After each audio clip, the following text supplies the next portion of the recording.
What's up everybody and welcome back to the channel. This is That Yuna Chick and I am Yuna.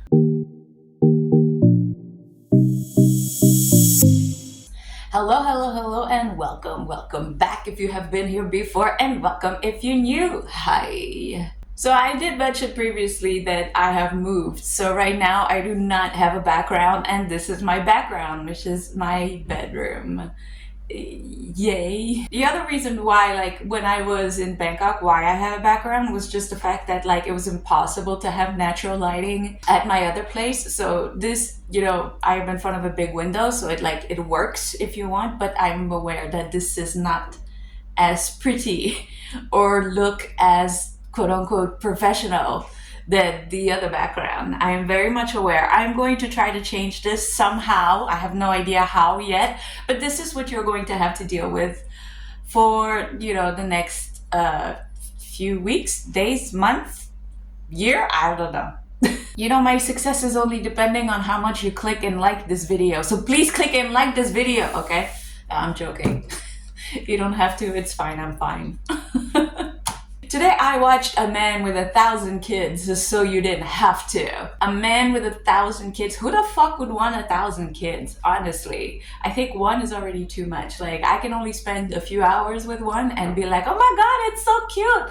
For me to turn into like, oh my god, get it away from me. I know lots of people don't feel this way, but I do. Shout out, give me a like if you like, if you're the same way. So yeah, it's the morning. I'm having my morning ginger tea. I do not consume caffeine. I am superior. No, I'm joking. I'm joking. It's actually because I'm inferior because I can't handle caffeine. That's the real truth. If I could, I would be, cafe latte that shit up. Macchiatoing that shit up. Like, for real. Like, this is because I'm weak. So yes, The Man with 1,000 Kids, that was something. I figured I don't want to watch this, and then I thought maybe people don't want to watch this, they just want a gist of it. So I'm going to try to be quick about this like 3 hours docuseries that is not. Okay, so here it is. It's a docuseries about a name called Jonathan Mayer. He's a Dutch sperm donor who was accused of fathering over 500 children and basically defrauding vulnerable families in the Netherlands and around the world. Yeah, that's the gist. In court, and this says like it's about 600 children, but we're speculating that it's actually maybe 3,000 children.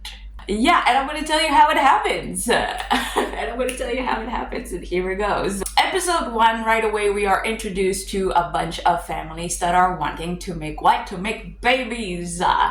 We are met with a few mothers and couples. Mainly Susan and Natalie. We also have Vanessa, she's a single mom. We have Joyce and John, who were a couple looking for babies. And another mom that is called Nicoletta. For the sakes of this series, because I know like they go into individual things, but I think that I will sum it up by calling them the parents.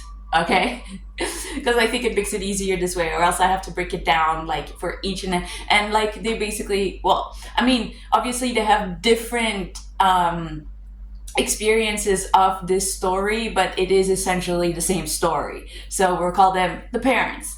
Alright? Going to a sperm bank in the Netherlands does not permit you to meet with your donor. You can only meet him by the time that the kid is about 16 years old. So after 16 years, you are able to try to get to know your donor or know who it is you have the right to. But before that, it's illegal through the sperm bank in the Netherlands. A lot of our couples and mothers, the families, that are portrayed in this wanted to have contact with their donor. They wanted to know more about the father and for the father to have contact with their child because essentially it is half his, so they wanted for the child to be able to know their father and for them too to know their father because, essentially this is going to be your kid and you want to know what are their traits, what are they going to look like, what the potential could be. right? So supposedly there was a website called, what was it called? Longing for a child. It's so clickbaity. So this site would just give you like a list of all the possibilities and the donors and like a little summary of what they are, what they look like, with maybe some pictures or whatever. And you could message them and try to get to know them and see if this could be donors or not. It's so funny because I think the families, especially one of the mom, her name is Vanessa, she was like, oh my god, it's like going to an ice cream shop. You know, like when you go to Baskin and Robin, 31 flavors, honey. 31 flavors. You just want to try them all. You think about it and you're like, this with my gene? Yes.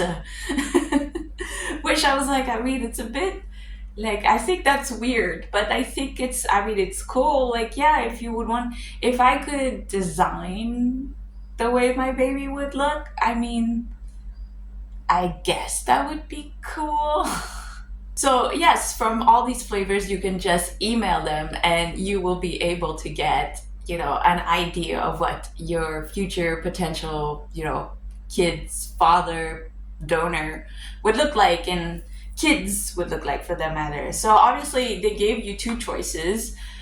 Choices was either they were going to, give you their sample, and we're gonna call it that, sample. That's a good idea. And the other one would be you could get the sample naturally. Can anybody guess what that means? Can anybody think what that means? Sex. Which, who would thought that there was such a thing as a website that would, somehow dupe women into having sex with men in, in disguise of like, yes, I am helping you making a baby. Feels very narcissistic. I don't know like what kind of man is like, I get, because in their mind they're like, oh my god, I am helping a helpless family. On the other side they're like, sex. It's kind of sick. But again, to each his own. We all live differently. No judgment here. So from this website that is called Longing for a Child, one of the parents, the mom, Vanessa, she goes and meet a donor. And this is going to be relevant later on. But the first donor that she decides to contact is a man called Leon. At first, she asked for a few pictures of him. He only gave her baby pictures as to like see what you're going to expect, I guess, as a baby. And then gave like rough kind of recent pictures that you couldn't really see.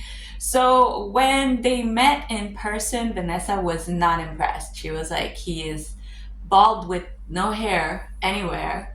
He seems to be missing a few screws. He doesn't seem like the most intelligent man. And he had a scar from his left ear to his right ear, like all the way out. So she was like, no, you're not going to be you're not going to be the father of my child. This is not going to work for me. So obviously she did some more searching, and then she found the perfect guy. Who that guy might be? Jonathan Mayer. The guy that this whole documentary is about. Of course, she thought that he was great. He was very friendly over the email.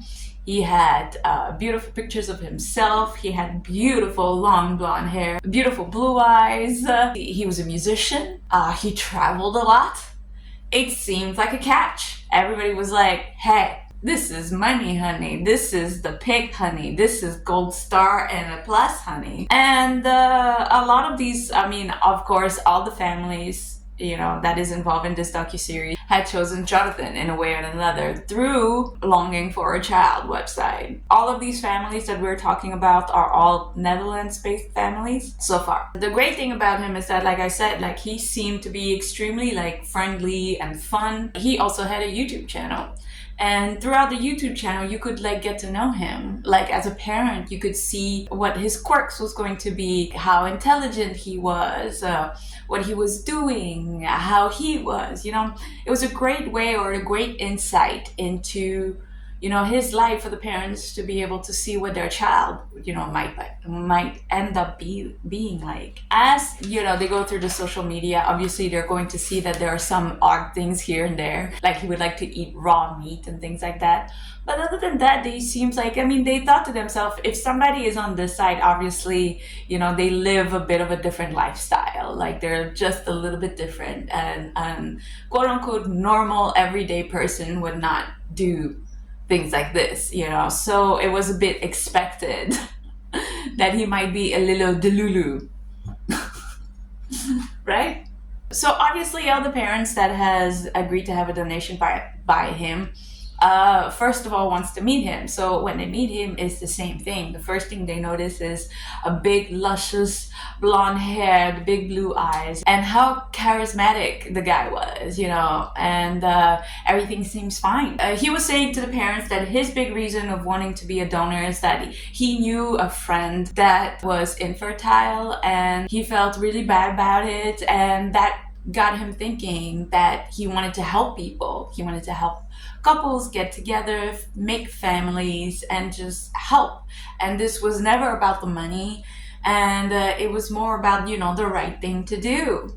So obviously it was, all that in a bag of chips, and the families all agreed. Everyone had a really weird way to go about, their their needs. So some family had agreed to do the natural way, which is, having the boom chicka wow wow. And then, other people were like, no, thank you, just give me the seed and I will take care of it. Right? So it was a bit of a struggle, because if you don't know, like sperm actually dies within the few minutes to hours of like it being ejaculated. So obviously you have to be really quick. So some of the parents had a few difficulties, because obviously they didn't want to do the natural way, either because they had husbands, partners, they didn't want that. Like whatever reason that may be, they were trying to figure it out. One of the women was driving all the way to his house, and then he would give his sample, and she would try to go back, and one of them, I think, got lost, and then essentially like it was getting too long, so she inseminated herself at the back of her car. It sounds like some insane stories, like what the couples or mothers had to go through to be able to, conceive, which is kind of like sad but beautiful in a way, because eventually, like, all of them obviously had babies by the same donor, which is Jonathan. So it is important to know that in the Netherlands, you will find out that donors actually have to go under contract for sperm banks, to specify that they are only working with one bank, that they will not be working with anybody else, or donating to any other clinics, and signs contracts and papers for that. The way that Jonathan was found out is that there was a tip-off at a sperm bank where a doctor, I believe it was Dr. Max Cuff, who had an email by a mother saying that there's a sperm donor that has been going around, through the internet, and basically has probably more than 150 babies, and that, somebody should do something about it and see in how many sperm banks has he basically donated, and to see if he could be stopped. After that, the sperm bank was tipped off. Of course, the doctor would look into the case, and to find out that he actually was working with 11 clinics, And one by one, the word got out because the doctor was like, hey, we got to call the people. There is a problem. We got to call all the parents that has had this donor and to tell them, let them know that there has been a person who has been abusing of the system and that they're part of the victims. Of course, they're not very happy about that. In all total, I believe that from the sperm bank alone, he had 102 children. This, of course, hits the news, but it hits the news in a way where, like, a man, you know, a Dutch sperm donor has, a man has, a Dutch man has, but his name is never known, and under the Dutch law, they're not able to show his face. Like, he is legally, I guess, protected. All of this creates a lot of, like, scares for the family, and the family is like, oh my God, we have to be able to get together somehow. So they start making a Facebook group. And as the Facebook group starts to grow and the families are getting together and the mothers are getting together, they're trying to show their children just to see, like, what is the comparison of what the children has from the exact same donor. And all the families were saying how eerie it was to actually look at their, you know, son and daughter, just like replica. It was just a replica of the same type of kid, and just hundreds of them, like just the same type of kids in different fonts, if you want, which was like insane to them. And that would freak me out too. Like, it would be like, oh my God, look. And suddenly that really, like, hit the parents as to how dangerous it was, because not only they were finding out about the kids through news, but they were finding out about kids in their own area, kids that would go to school, you know, that would be like very similar looking to their kid. And turned out that this was donated, that like the mother had used a donor, and the donor was Jonathan. So they were looking at kids that could be in their area, kids that they grew up with, you know, and the potential then danger of them getting to know, you know, each other on a different level. And as the fear grew, they start looking at his, of course, like, YouTube channel just a little bit more. And then the question popped up, because he was such a huge traveler and you could see him traveling through all these different countries is in his YouTube channel. The big question was, is he making babies in other countries? And in walks in Kate and Laura, which are a lesbian couple from Australia with two beautiful blonde boys. So the story of Kate and Laura is the fact that they, of course, wanted to have a child. They were trying to find a way in Australia to be able to have one. So they decided to go through an international sperm bank called Cryos. And they picked, you know, a donor. They couldn't really know anything about the donor by law. Like, Cryos does not let you know anything about the donor. So they just, you know, decided to go on a whim, and they decided on a beautiful boy, like, picture, because Cryos only give baby pictures. They don't give full on, like, pictures.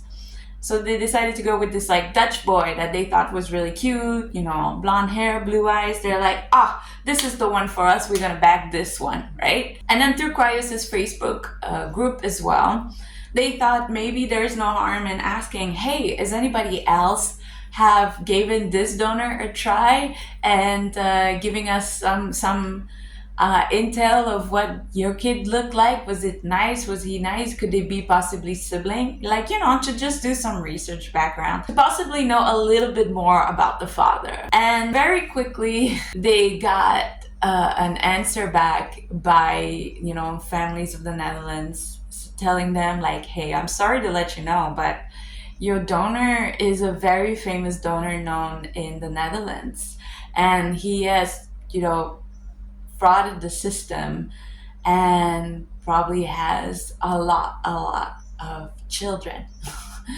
And that was news to Kate and Laura. So this was very, very disheartening for them to know that, wow, like they have been duped basically and been failed by the system and by cryos. Since the parents got to know each other a little bit more in the Netherlands, and a lot of them through the Facebook group got together often, they decided to make a children's day where they would all get together and all the siblings could play if you want. And Nicoletta's daughter, who was about 11 at the time, they went and made a connection with one of the little boys. And she came back to her mom and said, "Mommy, like, I really love this boy. I think I'm in love with him." And Nicoletta was trying to reason with her daughter, being like, "He's your half sibling. There is no way." But she was like, "Yeah, but I really, really like him." And this was something that was extremely scary, but again, inevitable. So apparently, there is a complex or syndrome called the Luke and Leia syndrome, which is based on the Star Wars characters of Luke and Leia, because they were, siblings, but they grew up in different places and then saw each other.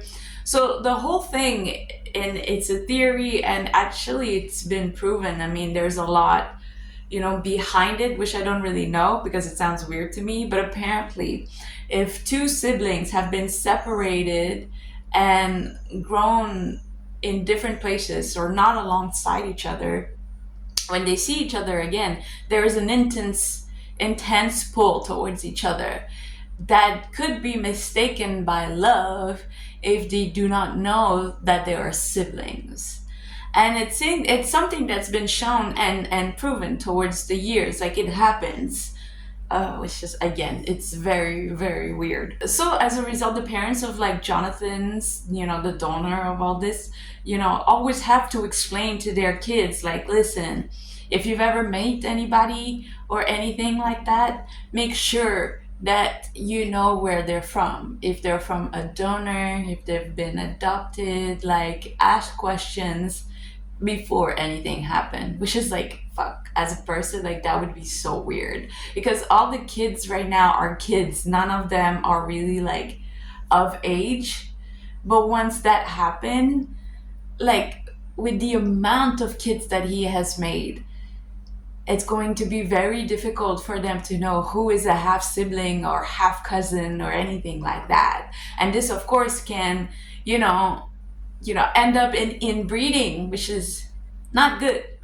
Not good. Which brings back to the question, how many kids are there? How many kids? Like, if he's done this, not only in the Netherlands, but in the world, how many kids are there? And all the parents would try, because all the parents had direct contact with him, would try to ask him, like, how many are there? Just let me know. Just let me know.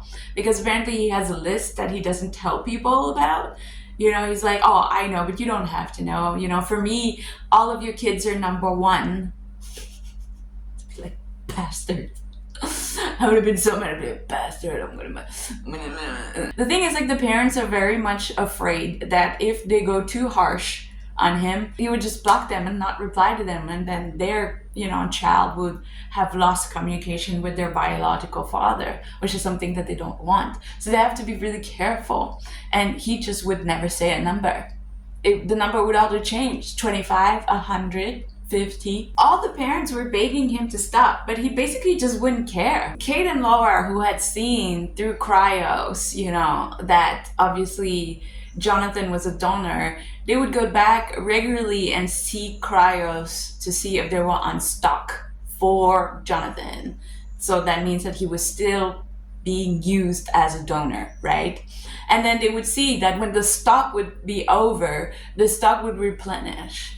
And it was always a stock of about, 200, and then it would just go down, and then 200, and it would just go down, which is kind of like crazy. So that means that he wasn't only doing this like in a whim one time, that he was going back there and donating frequently. And then they thought about looking, because apparently you could see the donor if they had reached a certain quota in a country that it was not able to use anymore, because apparently through cryos, each country had a limit to how much they could donate and if that donor had reached his quota.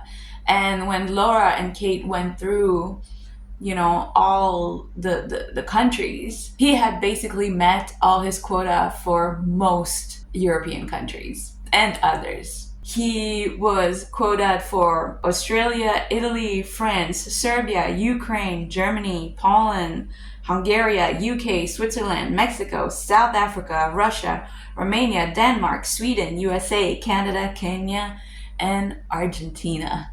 That's a lot of places, honey. Oh my god. But imagine though, 200 samples each time.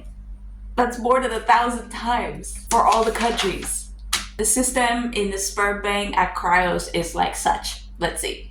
So you have to go to sperm, like this international sperm bank thing, like Cryos, which is in Denmark, for 4 days, once a month, for 4 years. And in that you give about 200 donations, which result in about 15 straws per ejaculation. And if every straw makes a baby, it is potentially 3,000 children that he might have. Because again, like the list of countries, imagine that with the 200 donations or plus and all the straws that they're making all over the world. And what happened is that if a sperm bank has reached his quota with a donor that he no longer can give, instead of destroying the samples, they're just going to basically sell it to another country. And once this country has reached its quota with that same donor sample, whatever, they will like sell it to another and another and another, and then it just goes down the line, which means that the sample is still going, like the children are still being made. And the craziest thing is that like you would think that this would be regulated, but it is absolutely not. Livestock and puppy breeding, it is more regulated than this situation with sperm donating for us, which I find that again like crazy. Why are we not regulating this more? And the most craziest thing about this is that like even though what I'm saying to you sounds completely immoral and wrong, it is not illegal. This is not, like if you do this, you just get a slap on the wrist, you don't go to jail. There are no regulations, they don't really care, and there are no punishments. At this point, everybody's thinking that there's over 1,000 children in the world. So obviously like within the kids are not old enough, but what is it going to feel like to be a kid of his, knowing that they have 900 something sibling and at all time they could meet one, and if they meet one and they feel like extreme love and connection with them, that it might not be love, but it just might be like sibling care, sibling love, which is insane to think about. Can you imagine? Like you just go out, because apparently the parents said that like the siblings, like when they meet each other, they have an instant connection. They connect like no other kid connects. It's like they're instant friends. It's like brothers and sisters, which I get amazing. So like what, you would grow up, can you imagine you grow up, you backpack through Australia or Africa or whatever the hell, and then you're just like, oh my god, this person looks beautiful. They look exactly like me. We have the same interests. We love music. We love to travel. This person is my soulmate. Turns out it's your sibling. That's insane. A lot of the parents were speculating that his action had nothing to do with, money. This is probably not a job that would bring you a lot of money. He's probably doing this, it feels like an addiction, like to sort of like conquer the world. Has a genetic dent in humanity, which is weird. The parents at this point had more than enough, and they didn't know who else but to reach the media, because again, like we said, it had reached the Dutch media, but it did not reach further than that. And in Holland, in the Netherlands, you are not able to use his name or his pictures. So even though the article was out about men having hundreds of kids from sperm donating, sperm banks, etc., nobody knew who he actually was, you know. So they decided to put it out there and basically reached out to the New York Times, who took the story and was like, what is going on? Who is doing this? What?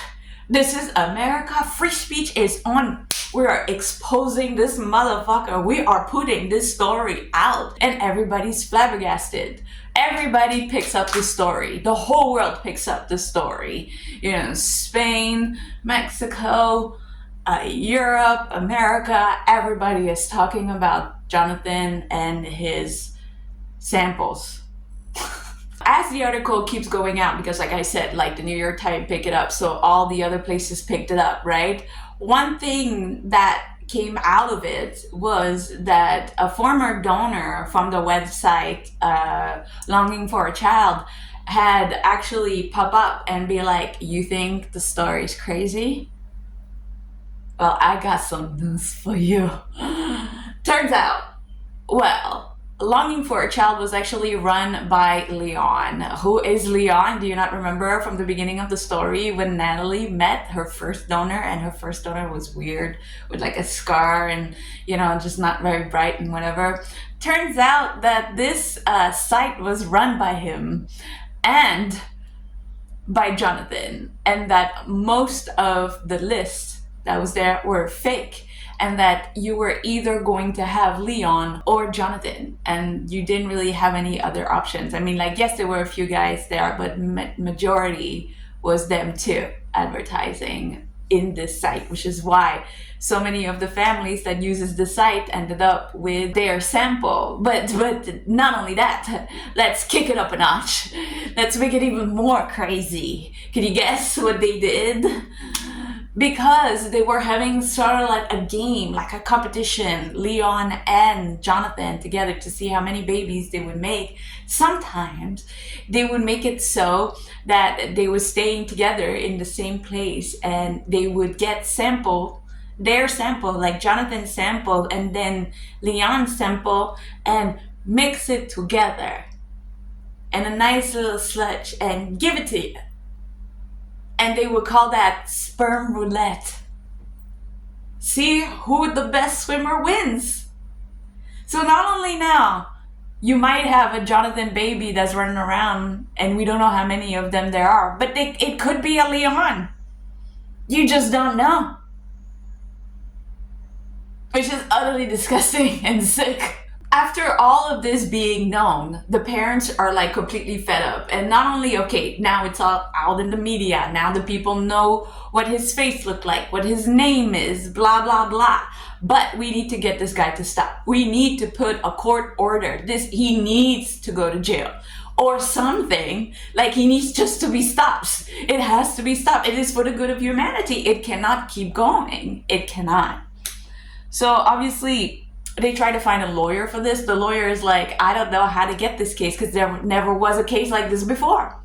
On what grounds can I get this guy? And they got it on, what was it? The term was that it would be put like the harm that it would give of the children, and the potential of inbreeding, and how bad it would be for the country if this kind of thing kept going, which I thought was like, okay, they got him on something. It's harmful to the genetic pool. They can do something with it. So the lawyers accept to take the thing. The problem is that, you know, these kinds of things takes a really long time. And how are they going to prove that he is still active? Because we don't know. You could come with like a slew of examples of like, this is what he's doing, this is how it is, blah, blah, blah, blah, blah. But at the same time, people be like, well, you don't know if he's still doing it. Do you have any proof? Do you know? And then you'll be like, so obviously they come up with a plan, and the plan is to trap him. So one of the foreman's mothers, you know, decide to get a new number and basically just contact him directly and says, hey, I believe that you're a donor. I've seen, you know, the children that you've made. I'm very much interested. Are you still donating? You know, and then, you know, he took a look at the picture and how pretty the girl was, and he was like, Yeah. Do you want to do it the natural way? So they have a conversation online. She takes, pictures of the conversation, the dates, and then shows it to the lawyer, who shows it to the judge, seeing that he's actually really active and still doing the same thing. So as the judge do see that, they're like, all right, you got a case, let's get a date and we'll go to trial. Again, these things take a really long time. So the fact that they were able to show that he was still active and all of that thing made it for that the trial was a speedy trial. Like it happened in within a few weeks and not a few years. Because in a few years, that means he would have had the opportunity to just make a lot more babies. So if we have to stop, we have to stop him now. And they do so. So they serve him with papers, which he laughs about. He's like, haha, you'll never get me, like an evil villain. Him and his blonde hair and his blue eye. I see him with the cat.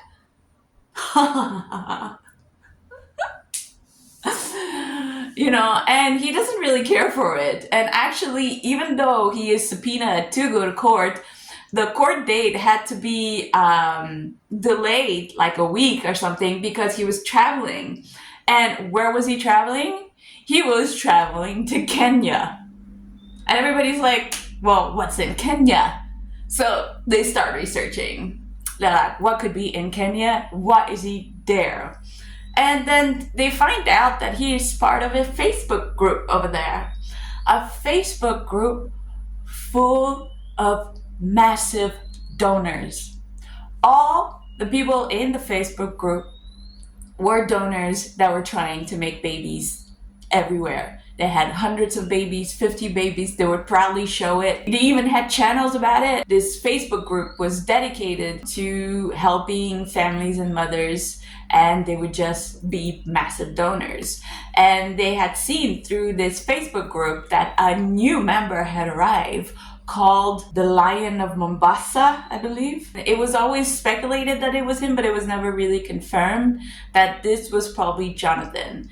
This Facebook group floored the families that found it because, like I said, it was a bunch of massive donors. But not only that, they had really weird goals to one of the donors, I believe his name was Anthony, just flat out said, I want to bleach Africa. By him donating so much, he would to me, that's like, wow. And then a lot of them was like, yeah, colonize them. They were saying things to that sense, which is like, again, like, not only now we know that he's trying to make more children, but now we find out that there are more people like him. That this is the thing. There are men out there who just wants to have as many children as possible. Because in their sick mind, that's the way of colonizing and dominating the world. There are sperm clinics that are looking for people like this. Yeah, there are people enabling this. Like totally. So apparently some sperm clinics in South Africa or Kenya, like they would do everything for you. They would pay for your flight, pay for your hotel, pay for you to for food. And they would verbatim, like that's what the guy said, milk you until you give like 200 to 500 donation. Insane. And this would be like a great deal for them. And they have hot spots. Like the Facebook group, they talk to each other and be like, oh, what's the good spot to go right now? Oh, Kenya is good. Oh, what's the next spot? Some places in Southeast Asia, like the Philippines is good. Like they do things like that. Which is, again, like insane. Which is why they're like, well, I hope he hurries up back, in the Netherlands so we can have this trial, so we can at least stop one of them, so we can eventually stop all of them. Because this is a major problem. But anyways, since we don't know exactly what happened, he does come back to the Netherlands and court comes down. Big days here. He is being tried. Okay? It is happening. Finally. So of course, all the parents are anticipating this and everybody's watching the trial. Because the main thing is that they want to know why.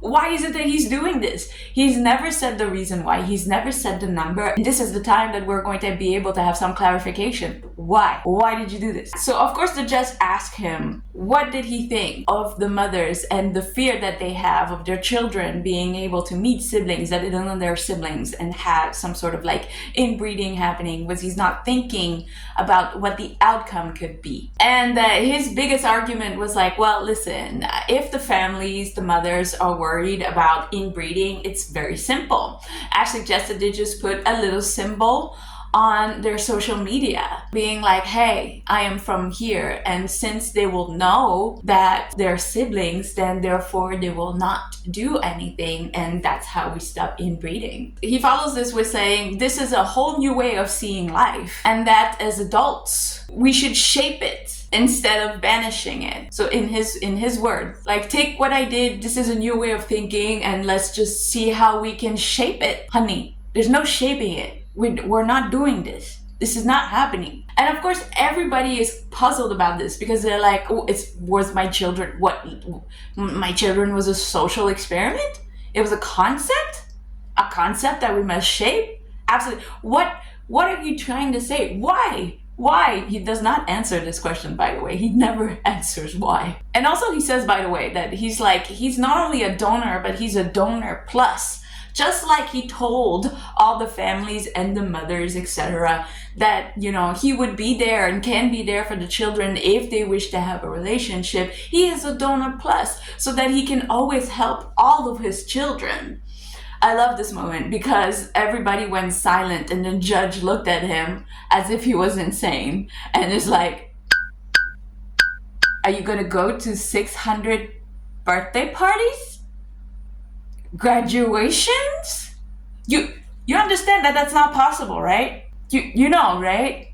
That's not possible. And she even tells him, like, how do you see this happening? That he looks at her and he has actually nothing to say.